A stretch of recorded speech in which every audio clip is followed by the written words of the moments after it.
20 টাকা নিলাম। 10 টাকা করে দিয়েছি তো। 40 টাকায় বিক্রি করে দিন ডিসকাউন্ট দিলাম।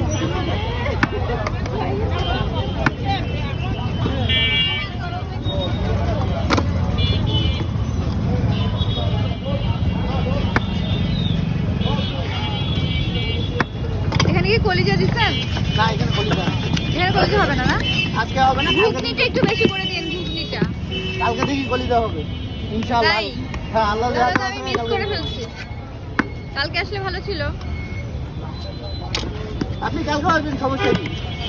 তাই না?